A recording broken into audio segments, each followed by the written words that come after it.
नमो नमः। अविरल शब्द घनौघा प्रक्षालत सकल भूतल मल कलंका मुनिभृपासित तीर्था सरस्वती हरतनो दुर्तान अज्ञान तिमिरान ध्याना ज्ञानांजन शलाकया चक्षुरुन्मीलितमेन तस्मै श्री गुरुभे नमः। परम गुरुभे नमः। परम प्राचार्य गुरुभे नमः। सकल कलश विध्वंसकम तेषां परिवर्धकं धर्म संबंधकं भव्य जीव मनः प्रतिबोधकारकं दम शास्त्रं श्री तत्वार्थ मंजूषा जी नामधेयम् अस्य मूल ग्रंथकर्तारा श्री सर्वज्ञ देवात्रोत्तर ग्रंथकर्तारा श्री गणधर देवः प्रति गणधर देवः तेषां वचनोसारमास श्रीमत् आचार्य प्रवर्णे उमा स्वामी आचार्येण वृष्टम मंगलम भगवान वीरो मंगलम गौतमो वणि मंगलम कुंद कुंदार्यो जैन धर्मोस्तु मंगलम सर्वमंगल मांगल्यम सर्वकल्याणकारकम प्रधानां सर्वधर्माणां जैनम जयतु शासनम मोक्षमार्गस्य नेतारं भेत्तारं कर्म भूभृतां ज्ञातारं विश्वतत्त्वानां वंदे तद्गुणलब्धये पंच परमेष्टि भगवान की जय। संत श्रोमणी आचार्य गुरुवर श्री विद्यासागर जी महामुनिराज की जय। परम पूज्य आचार्य श्री समय सागर जी महाराज की जय। परम वंदनीय आरिकामा श्री विज्ञानमती माता जी की जय। तत्वार्थ मंजूषा अध्याय 1 सूत्र नंबर 15 प्रश्न नंबर 96 मति ज्ञान के भेद। पिछले सूत्रों में मति ज्ञान के पर्यायवाची नाम, मति ज्ञान के उत्पत्ति के कारण, अब मति ज्ञान के कितने भेद हैं। अवग्रहे हावाय धारणा, अवग्रहे हावाय धारणा, अवग्रह, ईहा, अवाय और धारणा, ये मति ज्ञान के भेद हैं। अवग्रह किसे कहते हैं? तो विषय और विषयी का सन्निधान होने के बाद जो प्रथम ग्रहण होता है वह अवग्रह है। दर्शन के पश्चात जो पदार्थ है उस पदार्थ का और जानने वाला जो विषयी है उसका जो संपर्क है, उसके होने के बाद जो प्रथम ग्रहण होता है उसका नाम क्या है? अवग्रह। यह अवग्रहित अर्थ में विशेष जानने की इच्छा होना, यह ज्ञान है ना। जैसे आकाश में किसी ने देखा तो सबसे पहले कोई पंक्ति दिखी, वो सामान्य से अवग्रह है, लेकिन उसके बारे में जो जिज्ञासा पैदा हुई यह क्या है, इसका नाम है ईहा। और अवाय विशेष के द्वारा निर्ज्ञात के यथात्म अवगमन को अवाय कहते हैं। जैसे ही देखा यह क्या है तो देख लिया ये बगलों की पंक्ति है, ये हो गया अवाय। अवाय धारणा निर्णीत पदार्थ की अविस्मृति धारणा है। जो निर्णय हो गया ये बगलों की पंक्ति है कि बादल है कि पतंग है, जब निर्णय हुआ कि ये तो बगलों की पंक्ति है, तो उनके पंखों के हिलते हुए देखकर ये अवाय हो गया। कालांतर में उस ज्ञान का विस्मरण न होना, इसका नाम है धारणा। प्रश्न, आवाज आ रही बराबर? जी। प्रश्न, यह सूत्र किस लिए कहा गया है? जो इंद्रिय और मन रूप दो कारणों के सन्निधान होने पर आत्मलाभ के प्रति तत्पर मति ज्ञान के अवर्णित भेद हैं। उन भेदों को कहने के लिए यह सूत्र कहा है। अवर्णित माने जिनका वर्णन नहीं किया गया है। क्या? इंद्रिय और मन रूप दो कारणों के सन्निधान होने पर, संपर्क होने पर आत्मलाभ के प्रति तत्पर, जो अपनी आत्मा का लाभ है उसके प्रति जो, क्योंकि बिना तत्परता के ज्ञान नहीं होगा। अगर आलस्य है, पड़े हुए हैं, तो कोई ज्ञान नहीं होगा। तो मति ज्ञान के आवरणत भेद हैं। उन भेदों को कहने के लिए यह सूत्र कहा गया। अवग्रह किसे कहते हैं? विषय और विषयी के संबंध हो के बाद होने वाले प्रथम ग्रहण को अवग्रह कहते हैं।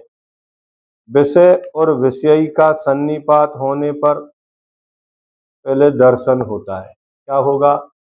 विषय और विषयी। विषय माने जो पदार्थ है जिसको जान रहे हैं वह विषय कहलाता है, और उसको जानने वाला जो आत्मा है वह विषयी कहलाता है। अब उसका ज्ञान किससे होता है? तो इंद्रिय और मन के द्वारा होता है। तो विषय और विषयी का सन्निपात होने पर दर्शन होता है। उसके पश्चात जो पदार्थ का ग्रहण होता है वह अवग्रह कहलाता है। जैसे चक्षु इंद्री के द्वारा यह शुक्ल रूप है, ऐसा ग्रहण करना अवग्रह है। देवता इस प्रकार सुनकर जिसके विचार रहित सामान्य बुद्धि होती है उसको अवग्रह निर्दिष्ट किया गया है। ये सामान्य ही बुद्धि है, इसमें अभी इच्छा भी नहीं हुई। ये चलता रहता है। कई बार बहुत सारे विषय हमारे पांचों इंद्रियों के संपर्क में आते हैं, लेकिन उनके बारे में कोई विशेष जानने की इच्छा हमें होती ही नहीं है, तो वो अवग्रह कहलाता है ना। जब कभी कोई हम एकांत में बैठते हैं या उपयोग की स्थिरता होती है तो वो जल्दी अवग्रह होता है। लेकिन जब भीड़ है, व्यस्तता है, या हमारा उपयोग कहीं दूसरी जगह बटा हुआ है, तो हजारों विषय आ रहे हैं, हमारी इंद्रियों के संपर्क में है, फिर भी हमें पता ही नहीं चलता। विषय और विषयी का संबंध होने पर सफेद आदि की विशेषता से रहित वस्तु की सत्ता मात्र के अवभाषण रूप निर्विकल्प दर्शन रूप प्रतीति उत्पन्न होती है। तदनंतर अवग्रह होता है। जैसे उसी दिन के जन्मे बालक के प्रथम बार नेत्र खोलने पर सफेद आदि विशेष वस्तु का प्रतिभास होता है, वह सविकल्प अवग्रह स्वरूप है। जैसे यह देखी गई जो वस्तु है वह सफेद है। हाँ, जो तत्काल बालक उत्पन्न होता है वो देखता है, अब उससे कोई पहले दर्शन तो हुआ नहीं, तो उसका जो है वो अवग्रह है। अवग्रह के नामांतर कौन कौन से हैं? तो अवधान, सान, अवलंबना, मेधा तथा अवग्रह, ये अवग्रह के पर्यायवाची नाम हैं। अब जिन्होंने केवल तत्वार सूत्र पढ़ा होगा उन्होंने इनके बारे में कभी नहीं पढ़ा, मात्र इतना ही पढ़ा कि मति ज्ञान के चार भेद हैं, अवग्रह, ईहा, अवाय और अवग्रह के भी भेद होते हैं। हाँ, तो दो प्रकार पढ़े, एक अर्थावग्रह, एक व्यंजनावग्रह, इतना पढ़ा। लेकिन यहाँ जो नाम कहे जा रहे हैं वो भेद है। ये क्या है? पर्यायवाची नाम है। जैसे मति ज्ञान के मति, स्मृति, संज्ञा, चिंता, अभिनिबोध, अर्थांतरम, ऐसे ही यहाँ पर अवधान, सान, अवलंबना, मेधा तथा अवग्रह, ये अवग्रह के पर्यायवाची नाम है। अवधान, जिसके द्वारा अवधीयते, खंड्यते, अर्थात अन्य पदार्थों से पृथक करके विवक्षित अर्थ जाना जाता है, उसे अवधान कहते हैं। क्या? जिसके द्वारा अवधीते यानी खंडते, अर्थात अन्य पदार्थों से पृथक करके, बहुत सारे पदार्थ हैं, उन पदार्थों में से किसी एक पदार्थ को खंडन कहो, पृथक कहो, विवक्षित अर्थ माने पदार्थ जाना जाता है, उसे अवधान कहते हैं। सान, जो अनद्वसाय को छेदता है, टुकड़े करता है, नष्ट करता है, उस अवग्रह को ही सान कहते हैं। अवलंबना, जो अवग्रह ज्ञान अपनी उत्पत्ति के लिए इंद्रिय मन प्रकाश आदि का अवलंबन लेता है, उसे अवलंबना कहते हैं। मेधा, अवग्रह के द्वारा पदार्थ जाना जाता है, इसलिए इसे मेधा कहते हैं।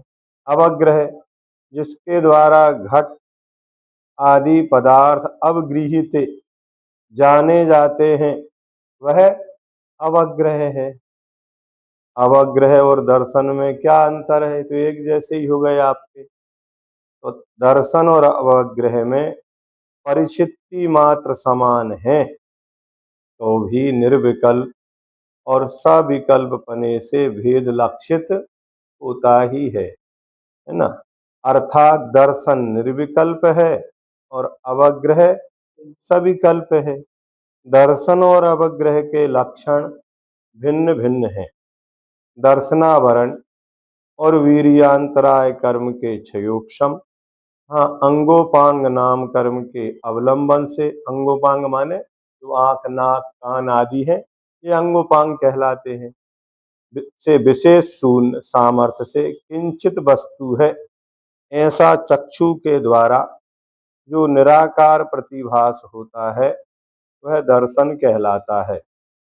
जैसे जन्म लेते ही बालक के प्राथमिक उन्मेष हैं, वे विशेष शून्य प्रतिभास होने से दर्शन विवक्षित है, उसी प्रकार सर्व जीवों के निराकार दर्शन होता है और उसके 2-3 आदि समय भावी उन्मेषों में चक्षु से अवग्रह मति ज्ञानावरण, वीर्यांतराय कर्म के क्षयोपशम, अंगोपांग नाम कर्म के अवलंबन से यह रूप है, यह पुरुष है आदि रूप से विशेषांश का निश्चय अवग्रह ज्ञान होने में अंतरंग कारण भी होते हैं और बहिरंग कारण भी। तो अंतरंग कारण में मति ज्ञानावरण और वीर्यांतराय कर्म का क्षयोपशम और अंगोपांग नाम कर्म की संरचना, उनका अवलंबन, उसके द्वारा वह पदार्थ का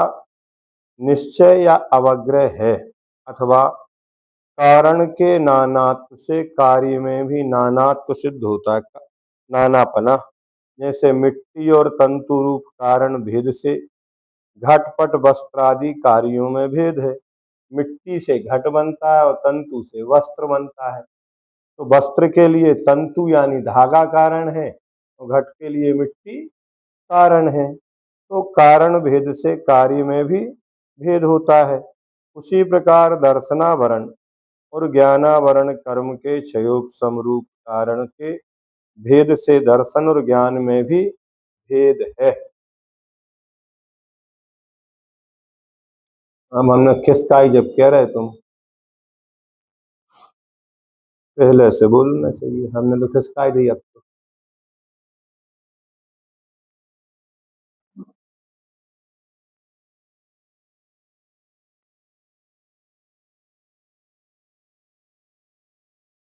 अवग्रह और संशय में क्या भेद है?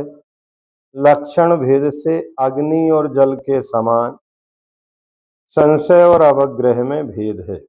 जैसे अग्नि और जल के दहन प्रकाशन आदि हैं और द्रवता स्निग्धता प्रतिनिध लक्षण के भेद से अन्यत्व हैं, उसी प्रकार अवग्रह और संशय के लक्षण भेद होने से भिन्नता है।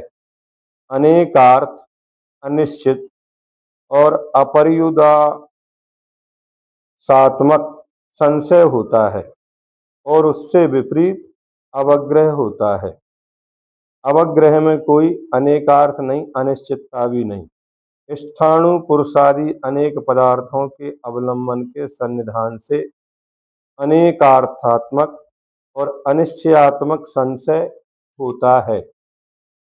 ये बहुत सारी चीजें भले याद ना हो, रटना भी नहीं है, मात्र इनको बार बार पढ़ के ही अपने को आगे बढ़ना है। ये सब न्याय का विषय है और अपन बार बार अपने पढ़ने में नहीं आता तो अपने को ये विषय लगता है कि अपने को तो कुछ आता ही नहीं है। नहीं, सब आएगा। जो भी अपन पढ़ेंगे वह सब अपने आगे ज्ञानावरणी कर्म के क्षयोपशम में कारण बनेगा। संशय स्थाणु पुरुष आदि अनेक पदार्थों के अवलंबन के सन्निधान से अनेक अर्थात्मक है और अवग्रह एक पुरुषादि अन्यतम किसी एक का ग्रहण करता है। संशय स्थाणु पुरुषादि अनेक धर्मावलंबित पुरुष धर्मों का और स्थाणु धर्मों का निश्चय नहीं कर सकता, अतः अनिश्चयात्मक है। परंतु अवग्रह तो पुरुषादि किसी एक धर्म का निश्चयात्मक होता है। इसमें निश्चय है, उसमें अनिश्चय है। संशय स्थाणु और पुरुष के अनेक धर्मों को अपरिउदासमत्मक यानी अनिर्णयात्मक, ये शब्द ने दिया है, इसका अर्थ होता अनिर्णयात्मक, जिसका कोई निर्णय नहीं होता। संशय में कोई निर्णय नहीं होता, ऐसा करूं कि वैसा करूं। जैसे हम एक उदाहरण देते हैं, एक व्यक्ति, यहाँ एक नौकर था, अब वो महिला उसके सामने मटर रख गई छीलने के लिए और उससे कहा कि हम मंदिर जा रहे हैं, जब तक आए तुम ये मटर छील देना और बड़े दाने इसमें डाल देना और छोटे दाने इसमें डाल देना। अब वह महिला तो चली गई इतना कह के। अब उसने एक फली उठाई, छीला, उसमें 3 दाने निकले, एक छोटा, एक बड़ा और एक बीच वाला। अब छोटा वाला छोटे में डाल दिया, बड़ा वाला बड़े में डाल दिया। अब छोटा दाना लेके वो बैठा है। अब वो कहता है इसको इसमें डालूं कि इसमें डालूं। वो 1 घंटे तक उसी एक दाने को लेकर बैठा रहा। अब वो महिला मंदिर से आई, बोले मटर छिल गए। बोले कहाँ छिल गए? आपने ये कहा था छोटा इसमें डालना और बड़ा इसमें डालना, बीच वाले को कहाँ डालें? हम उसको लिए बैठे। तो संशय आत्मा विनश्यति, जो निर्णय नहीं कर पाते कि हम क्या करें, सन्यासी बने कि गृहस्थ बने, व्रत लें कि नहीं लें, मोक्ष मार्ग में चले, इस रास्ते से जाएं, क्योंकि रास्ते बहुत हैं, कौन सा रास्ता सही होगा, कौन सा डॉक्टर सही होगा, कौन गुरु सही होगा, कौन धर्म सही होगा, ये निर्णय करने में जिनकी प्रज्ञा बुद्धि कमजोर होती है वे संशय आत्मा दीर्घ सूत्री होते। जल्दी निर्णय नहीं लेना, अपने को पहले विचार करो। तो क्या जिंदगी भर बैठकर विचार ही करते रहोगे? सारा जीवन निकल जाता है। लोग निर्णय नहीं ले पाते, व्यापार करें कि नौकरी करें, व्यापार करें तो कौन सा करें, क्या ऐसा होता कि नहीं होता? ऐसा ही होता। इसलिए आज काउंसलर लगते हैं कि कौन सा विषय ले विद्यार्थी, इसको कैसे पढ़ाएं, ये बहुत सारी चीजें, ये सब संशय हैं। लेकिन अवग्रह में तो पहले से उसका निश्चित है, हमें इस मार्ग पर जाना है, ये विषय पढ़ना है, ये संकल्प लेना है, इतने दिन बाद हमें ये काम करना है। वो क्या होता है, उसका एक निश्चितताएं होती। लेकिन जो संशय है उनके पास कोई भी निर्णय नहीं होता। तो संशय निर्णय का विरोधी है, इसमें निर्णय नहीं होता। और अवग्रह निर्णय का विरोधी नहीं है, इसमें निर्णय देखा जाता है, लगता कठिन है लेकिन बहुत सरल विषय दिया जा रहा है यहाँ पर कि अपने को अपना निर्णय लेना। ईहा किसे कहते हैं? अवग्रह के अनंतर यह सफेद वस्तु बला का है या पता का इत्यादि रूप से संशय विच्छेद के लिए अवग्रह के द्वारा ज्ञात वस्तु में विशेष जानने की कांक्षा रूप आत्मा का प्रयत्न विशेष यह ईहा कहलाती है। अवगृहित अर्थ में विशेष जानने की इच्छा होना ये ईहा ज्ञान है, ये श्रुत ज्ञान नहीं। अभी अभी तो अवग्रह के बाद ईहा हो रहा है, उसी पदार्थ को उसी रूप में जानेगा। जैसे यह पुरुष है, ऐसा अवगृहित अर्थ में भाषा व रूप आदि विशेषों के द्वारा उसको जानने की ओर झुकना ये क्या है? ईहा है। अवग्रह के द्वारा ग्रहण किए गए पदार्थों में उसके विशेष के जानने की इच्छा ईहा कहलाती है।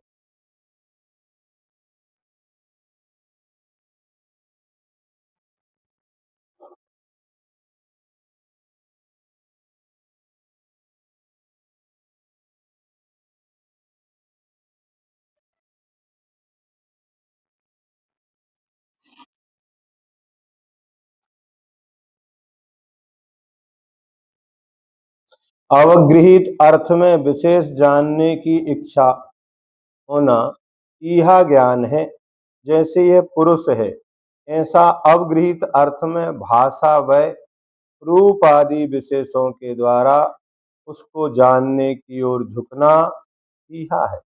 अवग्रह के द्वारा ग्रहण किए गए पदार्थों में उसके विशेष के जानने की इच्छा ईहा कहलाती। एक ही परिभाषा को अलग अलग ग्रंथों के द्वारा यहाँ राजवार्तिक, सर्वार सिद्धि या सुखबोध चरित आदि आदि ग्रंथों का अवलंबन लेकर माता जी ने उन परिभाषाओं को ज्यों के तो लिखा है। इसलिए कई बार लगता है कि एक ही विषय बार बार आ रहा है, नहीं, अनेक अनेक ग्रंथों में अनेक अनेक प्रकार से एक ही विषय को परिभाषित किया है। अपने को तो बनी बनाई रसोई मिल रही है, अपने को तो न राजवार्तिक पढ़ना पड़ रही, न सरवार सिद्धि, न सुखबोध चरित्र, न धवला, न श्लोक वार्तिक। वो सब विषय एक जगह अपने आप व्यवस्थित किया गया है। संशय के बाद अवग्रह के द्वारा ग्रहण किए गए पदार्थों में उसके विशेष जानने की इच्छा ईहा कहलाती है।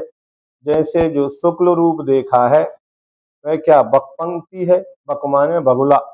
इस प्रकार विशेष जानने की इच्छा या वह क्या पता का है, इस प्रकार विशेष जानने की इच्छा ईहा है।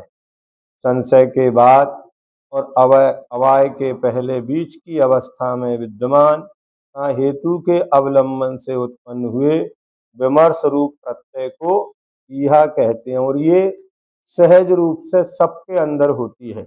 कहीं भी कोई भीड़ लगती है, कुछ होता है, ट्रैफिक जाम होता है, तो अपन क्या कहते हैं? आगे क्या है? ये भीड़ क्यों लगी? ये ट्रैफिक जाम क्यों है? ये आवाज शोरगुल क्यों हो रहा है? ऐसा होता कि नहीं होता? तो उस कार्य के बारे में विशेष जानने की इच्छा सबके अंदर पाई जाती है। नैसर्गिक है, ज्ञान आत्मा का गुण है और इसके द्वारा नियम से ऐसा होता है। हाँ, जो किसी प्रकार से अस्वस्थ हैं या इनकी इंद्रियों में कोई खराबी है या मन में खराबी है, तो होता है कि वो ऐसा नहीं करते। अब ईहा के पर्यायवाची नाम कौन से हैं? पहले अवग्रह के पर्यायवाची नाम पढ़े थे अपन ने, ऐसे ही अब ईहा के भी पर्यायवाची नाम, इसको भी कोई संकलन कर सकता है। मति ज्ञान के पर्यायवाची नाम, अवग्रह के पर्यायवाची नाम, ईहा के पर्यायवाची नाम। तो ईहा, ऊहा, अपोहा, मार्गणा, गवेषणा और मीमांसा ये ईहा के पर्यायवाची नाम है। अपन बोलते ना क्या कर रहे? मार्गणा, खोज रहे। इसका क्या बोलते हैं? गवेषणा मान खोजना। तो ईहा कहो, ऊहा कहो, अपोहा कहो, ऊहा पोह हो रहा है ना। तो ये क्या है, मार्गणा कहो, गवेषणा कहो और मीमांसा, ये ईहा के पर्यायवाची नाम आप्त मीमांसा। तो आत्मा की, आप्त की खोज, आत्म मीमांसा, आत्मा की खोज, है ना। ये मीमांसाएं होती हैं। यह अवग्रह के द्वारा गृहीत पदार्थ में उत्पन्न हुए संशय का नाश करने के लिए ईहते अर्थात चेष्टा की जाती है, वह ईहा है।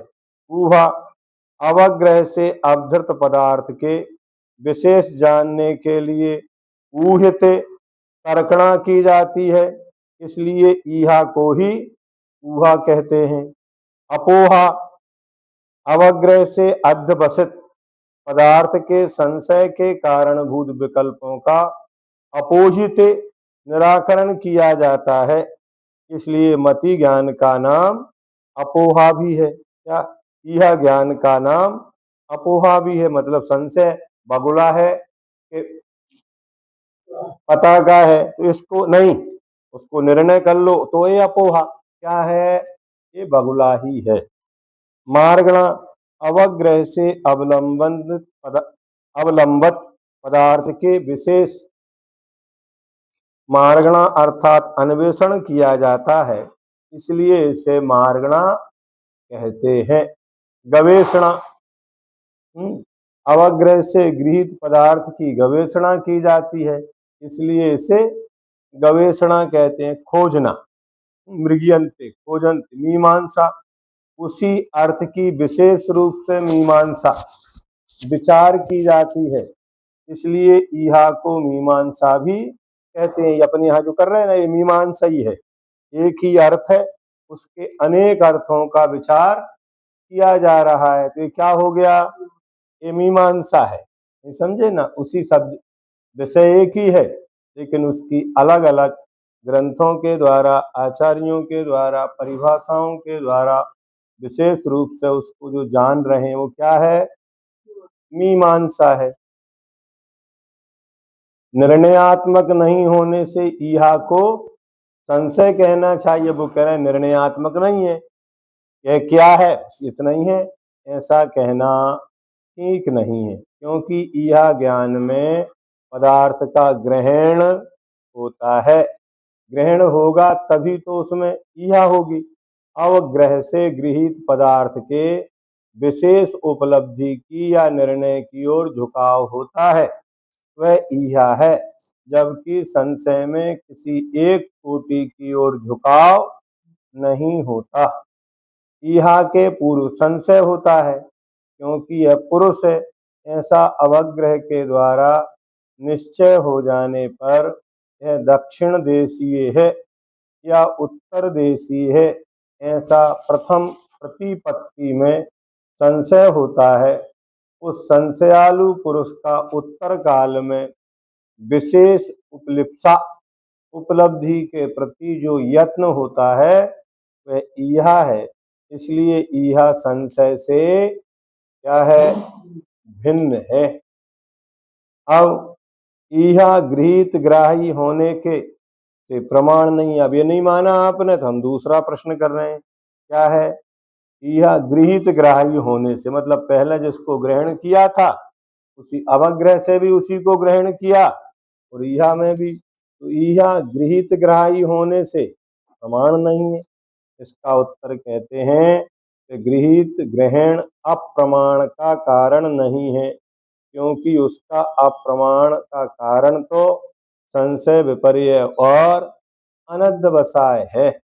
दूसरे, ईहा प्रत्यय सर्वथा गृहीत ग्राही भी नहीं है, क्योंकि अवग्रह से गृहीत वस्तु के उस अंश के निर्णय की उत्पत्ति में निमित्त भूत लिंग को, जो कि अवग्रह से नहीं ग्रहण किया है, ग्रहण करने वाला ईहा ज्ञान गृहीत ग्राही भी नहीं हो सकता, और एकांततः अगृहीत को ही प्रमाण ग्रहण कहते हैं तो भी बात नहीं है, क्योंकि अगृहीत को कह रहे हैं कुछ, क्योंकि ऐसा मानने पर अगृहीत होने के कारण खर विषाण के समान, क्योंकि अवग्रह क्या है? गृहीत। अब जिसको ग्रहण ही नहीं किया, अब उसकी चर्चा, उसमें इच्छा क्या होगी? तो खर विषाणवत, बंध्या के पुत्रवत। खर माने गधे के सींग होते ही नहीं है। अब उसके सींग छोटे हैं क्या बड़े हैं? अरे गधे के सींग ही नहीं है, तो छोटे बड़े और मोटे ये कहाँ से होगा? असत होने से वस्तु के ग्रहण का विरोध होगा। यह संशयात्मक होने से प्रमाण नहीं है। यह प्रत्यय संशय भी नहीं हो सकता, क्योंकि निर्णय की उत्पत्ति में निमित्तभूत लिंग के ग्रहण द्वारा संशय को दूर करने के लिए विमर्श प्रत्यय के संशय रूप में होने में विरोध है। संशय के आधारभूत जीव में संवेत होने से भी यह प्रत्यय अप्रमाण नहीं हो सकता, क्योंकि संशय के विरोधी और स्वरूपता संशय से भिन्न उक्त प्रत्यय के अप्रमाण होने का विरोध है। अनध्यवसाय रूप होने से भी यह अप्रमाण नहीं हो सकता, क्योंकि कुछ विशेषों का अध्यवसाय करते हुए संशय को दूर करने वाले उक्त प्रत्यय से अनध्यवसाय रूप होने का विरोध है। अतएव परीक्षा प्रत्यय प्रमाण है, यह सिद्ध होता है। सब ज्ञान की आवश्यकता किसको पड़ेगी? तो दो प्रकार के शिष्य होते हैं, एक आज्ञा प्रधानी और एक परीक्षा प्रधानी। जो आज्ञा प्रधानी है उनको इनकी कोई आवश्यकता नहीं होती, लेकिन जो परीक्षा प्रधानी है उनके लिए ये सब साधन लगते हैं। जैसे आप किसी वस्तु को लेने के लिए गए और उसने आपको दी, ये ले जाओ 5 किलो है। अगर आपने उस पर विश्वास किया और लेके आ गए तो फिर तराजू बांट आदि की आवश्यकता नहीं है, किंतु आपने कहा आप पहले हमारे सामने एक बार इसका वजन करके दिखा दो, तभी हम मानेंगे कि ये 5 किलो है। तो वजन करेंगे तो फिर क्या लगेगा? तराजू, कांटा, बांट आदि भी लगता है। तो ऐसे ही हम इस ज्ञान के द्वारा जिन पदार्थों को कह दिया ये पदार्थ हैं, अब पदार्थ तो हैं लेकिन हम उनका निर्णय कैसे करें? तो उनके लिए साधन है, पदार्थों को जानने के उपाय हैं। क्या है? प्रमाण और नय। उन प्रमाण और नय को हम यहाँ जान रहे हैं। क्या? हम जानने के कारणों को जान रहे हैं। क्या? ये क्या? पदार्थ जानना है, लेकिन पदार्थों को किससे जानना है? इन कारणों से। उन कारणों की यहाँ चर्चा चल रही है। अगर ये तुला सही है तो तुलने वाला माल भी सही होगा। अब जिसकी तुला ही सही नहीं है उसका तौल भी सही नहीं होगा। इसलिए आज्ञा प्रधानी से परीक्षा प्रधानी शिष्य विशिष्ट माना जाता है।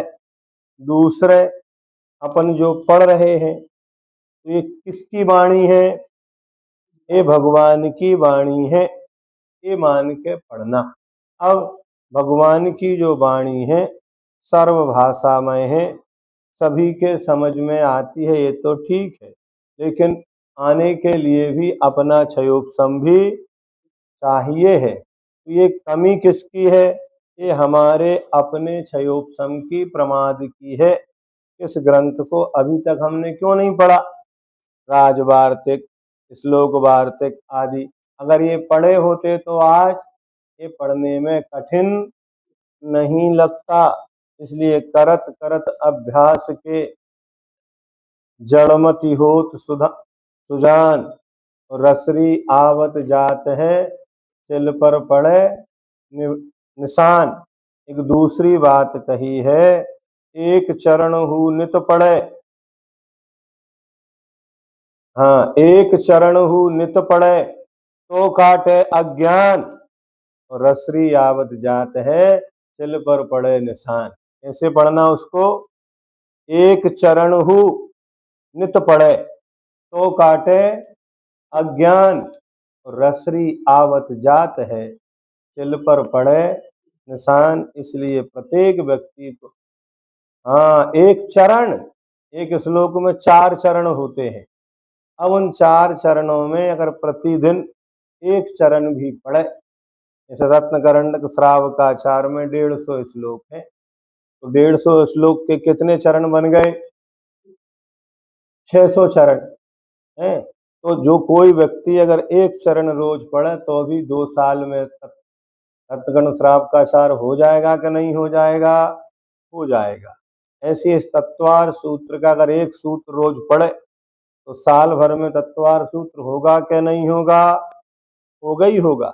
अपन तो 8-10 प्रश्न पढ़ रहे हैं, क्या तो नियम से कुछ होगा कि नहीं होगा? होगा ही होगा। ऐसा विश्वास मानकर प्रतिदिन अभ्यास करते रहना चाहिए। अब अवाय किसे कहते हैं? तो विशेष निर्णय के द्वारा जो यथार्थ ज्ञान होता है उसे अवाय कहते हैं। जैसे उत्पतन, निपतन और पक्ष विक्षेप, पंख हिलना आदि के द्वारा यह वक्पंती है। दूसरा, उत्पतन माने ऊपर की ओर उठना, निपतन माने उड़ते उड़ते नीचे की ओर आ जाना, पक्ष विक्षेप माने पंखों का हिलाना आदि के द्वारा यह वक्पंती है, बगलों की पंक्ति है, ध्वजा नहीं, ऐसा निश्चय होना ये क्या है? अवाय है। जो कर्ममल से रहते हैं वह देव है और इसमें कोई संदेह नहीं है। इस प्रकार जिसके निश्चय रूप बुद्धि होती है उसे अवाय ज्ञान कहते हैं। जैसे भाषा आदि विशेषों के द्वारा उसकी विशेषता का यथार्थ ज्ञान कर लेना चाहिए। जैसे यह मानव दक्षिणी है, युवा है या गौर है आदि। दक्षिणी माने दक्षिण भारत का रहने वाला है ना, ये उत्तर भारत के हैं, तो अपन किसी ना किसी उसके रंग से, उसकी भाषा से, उसके पहनाव से, उसके खान पान से ये निर्णय करते कि नहीं करते? तो उसमें कोई संदेह ना रहना, निर्णय होना। तो वह अवाय है। अवाय कहना उचित है या अपाय? 12वां नंबर का प्रश्न है। दोनों ही कहना उचित है, दोनों में ही दोष नहीं है। एक के कहने से दूसरे के अर्थ का ग्रहण हो ही जाता है। जब दक्षिणी ही है ये अवाय निश्चय करता है, तब उत्तरी नहीं है ये अपाय त्याग हो ही जाता है। इसी प्रकार उत्तरी नहीं है, इस प्रकार अपाय का त्याग होने पर दक्षिणी है ये अवाय निश्चय हो ही जाता है। अतः एक दूसरे का ग्रहण हो जाने से दोनों ही ठीक है। जैसे यह व्यक्ति क्रोधी नहीं है और यह व्यक्ति क्षमावान है, कौन सी बात सही है? बोलो। यह व्यक्ति क्रोधी नहीं है और यह व्यक्ति क्षमावान है। यह व्यक्ति आवृत्ति नहीं है और यह व्यक्ति व्रती है। दोनों में कौन सी बात सही है? दोनों ही बात एक ही है ना। अवाय के पर्यायवाची नाम कौन से हैं? अभी कौन के पर्यायवाची पढ़े है ना। मजेदार विषय मिल रहा है कि नहीं मिल रहा आप लोगों को? हम्म हम्म पहली बार मिल रहा है ना। अब घर से बाहर निकलोगे तो बाहर के फिर कठिन मानो और छोड़ के रख दो तो क्या होगा? अवाय के पर्यायवाची नाम कौन कौन से हैं? अवाय, व्यवसाय, बुद्धि, विज्ञप्ति, अमुंडा और प्रत्यय मुंडा ये अवाय के पर्यायवाची नाम है। अवाय किसको कहते? यह ज्ञान के द्वारा मीमांसित अर्थ अवेति अर्थात निश्चित किया जाता है उसे अवाय कहते हैं। व्यवसाय यहाँ से अन्वेषित अर्थ व्यवसीयते अर्थात निश्चित किया जाता है, इसलिए व्यवसाय ही अवाय का नाम है। बुद्धि इसके द्वारा यहाँ से ऊहति अर्थात बुध्यते अर्थात जाना जाता है, इसलिए इसे बुद्धि कहते हैं। विज्ञप्ति इसके द्वारा यहाँ से तर्कित अर्थ विशेष रूप से जाना जाता है, इसलिए इसे विज्ञप्ति भी कहते हैं। अमुंडा विज्ञप्ति, कुछ छापते ना, जानकारी देते हैं, क्या बोलते हैं? विज्ञप्ति बोलते हैं ना, विज्ञापन। ये विज्ञापन विज्ञप्ति। अमुंडा इसके द्वारा यहाँ से तर्कित अर्थ संकोचित किया जाता है, इसलिए अवाय को मुंडा, मुंडा माने मुड़ना, संकुचित करना, है ना। तो बहुत सारा विस्तार था यहाँ में, उसको संकुचित कर लिया। सार, संक्षेप, उपसंहार, है ना, ऐसे ही संकुचित। प्रत्यय मुंडा इस अवाय ज्ञान के द्वारा, यह ज्ञान के द्वारा मीमांसित अर्थ संकोचित किया जाता है, इसलिए इसे प्रत्यय प्रति अमुंडा भी कहते हैं। अमुंडा का प्रति मुड़ना, तो ये कहलाते हैं संकोच करना, इंद्रियों को मोड़ लेना, ये संकुचित करना कहलाता है। अवग्रह और अवाय, इन दोनों में ज्ञानों के निर्णयत्व के संबंध में कोई भेद न होने से एकता क्यों नहीं? निर्णयत्व के संबंध में कोई भेद न होने से अवग्रह और अवाय में एकता भले ही रही आवे, किंतु विषय और विषय के सन्निपात के अनंतर उत्पन्न होने वाला प्रथम ज्ञान विशेष अवग्रह है, और यह के अनंतर काल में उत्पन्न होने वाले संदेह के अभाव रूप अवाय ज्ञान होता है। इसलिए अवग्रह और अवाय इन दोनों ज्ञानों में एकता नहीं है। धारणा किसे कहते हैं? यहाँ तक अवग्रह, ईहा, अवाय और इनका धारणा किसे कहते हैं? भाषा, आयु, रूप आदि विशेषों के द्वारा।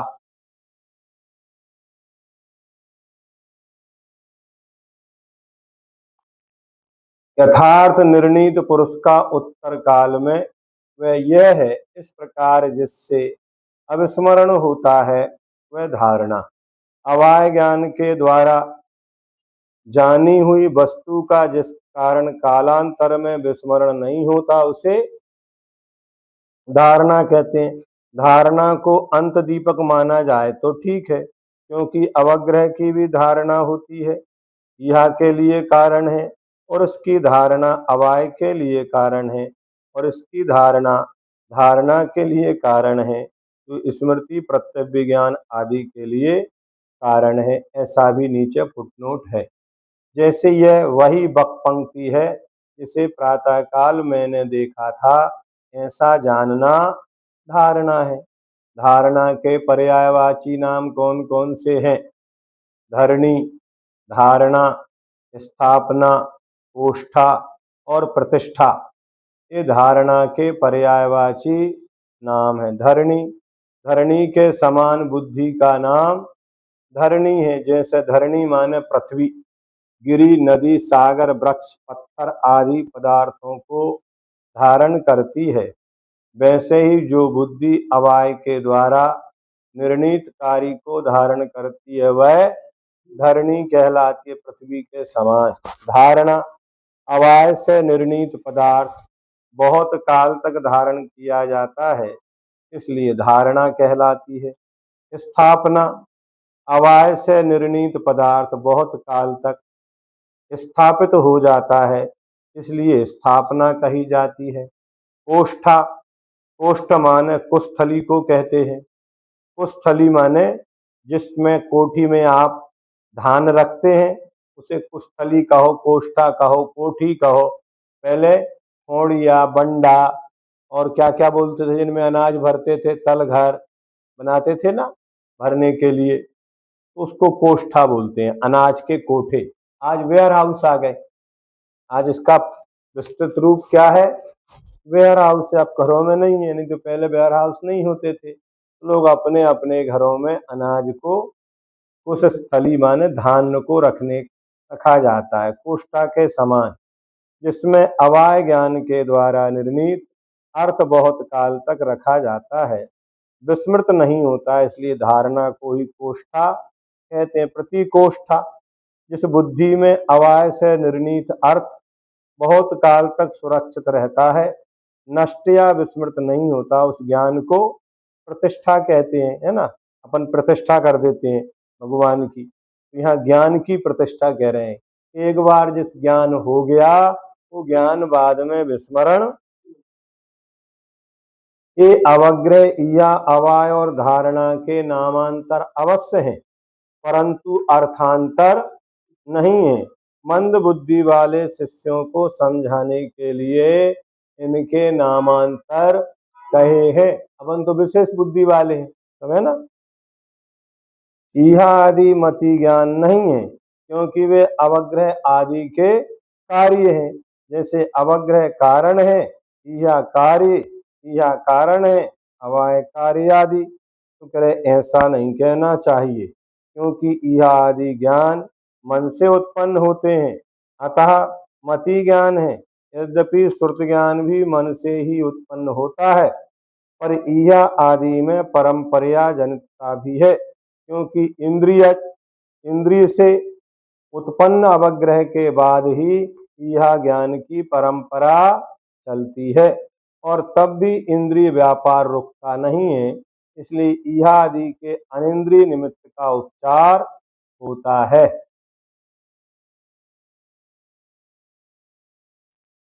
अवग्रह आदि का कर्म इस प्रकार सूत्रोक्त क्यों कहा गया? अवग्रह आदि क्रम से उत्पन्न होते हैं, अतः उनका सूत्र में क्रमशः ग्रहण किया है। अवग्रह पूर्वक ईहा होती है, इसलिए आदि में अवग्रह का ग्रहण किया गया।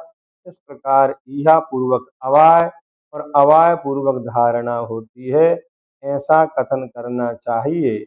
इसलिए इनके क्रम का ग्रहण है। क्या अवग्रह आदि की क्रम से उत्पत्ति होती है? तो अवग्रह आदि चारों ही ज्ञानों की सर्वत्र क्रम से उत्पत्ति नहीं होती, क्योंकि उस प्रकार की व्यवस्था पाई नहीं जाती। इसलिए कहीं तो केवल अवग्रह ज्ञान ही होता है, कहीं अवग्रह और ईहा ये दो ज्ञान ही होते हैं, कहीं पर अवग्रह, ईहा और अवाय ये तीनों भी ज्ञान होते हैं, और कहीं कहीं धारणा भी हो जाती है। अवग्रह आदि की क्रम से उत्पत्ति क्यों नहीं होती? अवग्रह आदि चारों की सर्वत्र से उत्पत्ति का नियम भी नहीं है, क्योंकि अवग्रह के पश्चात नियम से संशय की उत्पत्ति नहीं देखी जाती, और संशय के बिना विशेष की आकांक्षा होती नहीं है, जिससे कि अवग्रह के पश्चात नियम से ईहा उत्पन्न हो। ना ही ईहा से नियमता निर्णय उत्पन्न होता है, क्योंकि कहीं पर निर्णय को उत्पन्न न करने वाला ईहा प्रत्यय ही देखा जाता है। अवाय से धारणा भी नियम से नहीं उत्पन्न होती, उसमें भी व्यभिचार पाया जाता है। अगर ये होने ही लगे तो सभी बुद्धिमान बन जाएंगे, कोई अधूरा नहीं रहेगा, सबका ज्ञान एक जैसा हो जाएगा। अवग्रह आदि को किस प्रकार समझा जा सकता है? तो अवग्रह देवता इस प्रकार सुनकर जिसे विचार रहित सामान्य बुद्धि से बुद्धि उत्पन्न होती है, उसके अवग्रह निर्दिष्ट किया गया है। यह विष्णु, शिव और हिरण्यगर्भ के देव कहे जाते हैं। इनमें सर्वज्ञ कौन है? इस प्रकार जिसके बुद्धि होती है, उसके यह ज्ञान होता है। अवाय जो कर्ममल से रहित होता है, वह देव है, इसमें संदेह नहीं। इस प्रकार जिसके निश्चय रूप बुद्धि होती है, उसके अवाय ज्ञान होता है। धारणा राग द्वेष रहित सर्वज्ञ होता है, इस बात को जो कभी नहीं भूलता, उसके धारणा ज्ञान होता है।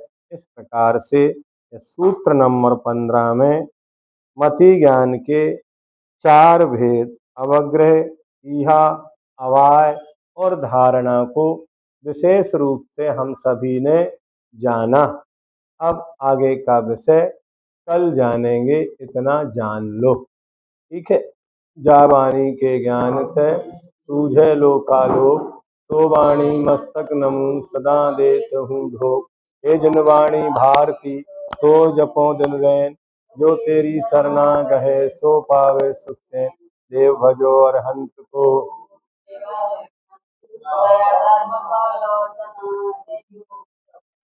प्रकाश जी इसको बंद कर देना।